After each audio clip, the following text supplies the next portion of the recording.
திருப்பூரை போல கரூரிலும் பின்னலாடை உற்பத்தியை தொடங்க முடிவு செய்து முதல் கட்டமாக 6 நிறுவனங்கள் உற்பத்தியை தொடங்கியுள்ளன. இது பற்றி ஒரு செய்தி தொகுப்பு. தமிழகத்தில் பின்னலாடை உற்பத்தி தொழிலில் திருப்பூர் முன்னணி நகரமாக திகழ்கிறது.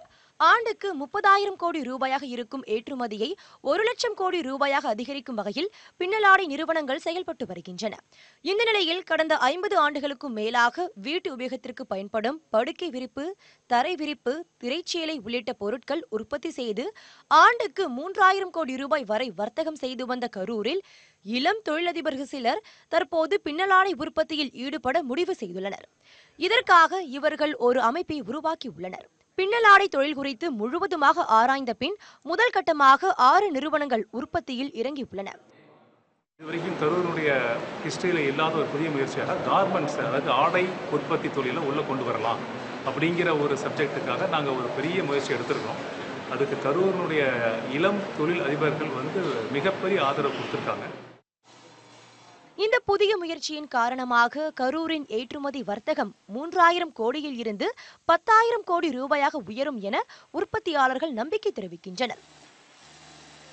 கிராமப்புறத்தில் இருக்கிற பெண்கள், மாற்றுத்திறனாளிகள் கூட 2 பேர் இங்கே பயிற்சி எடுத்து இப்போ உற்பத்தியில் பங்கு பெற்று கொண்டிருக்கிறார்கள். இது கரூரில் இருக்கிற கிராமப்புற பெண்கள் அவங்களுடைய வாழ்க்கை தரத்தை மேம்படுத்த ஒரு முக்கியமான ஒரு பங்காற்றும் என்பது ஐயமில்லை. பின்னலாடை உற்பத்திக்காக புதிதாக 750 பேர் சேர்க்கப்பட்டு அவர்களுக்கு 3 மாத ஊதியத்துடன் கூடிய சிறப்பு பயிற்சி அளிக்கப்பட்டு பணியமர்த்தப்பட்டுள்ளனர்.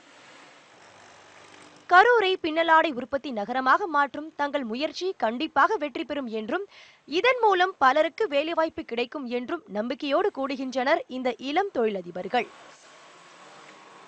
திருப்பூரை போல் கரூரிலும் பின்னலாடை தொழிற்சாலை தொடங்கப்பட்டுள்ளது. இதனால் கிராமப்புற மக்களுக்கு வேலை வாய்ப்பு பெருகியுள்ளது, அவர்கள் வாழ்வாதாரம் உயர்ந்துள்ளது என்பதில் சந்தேகமில்லை. அன்பழகன், நியூஸ் 18 தமிழ்நாடு.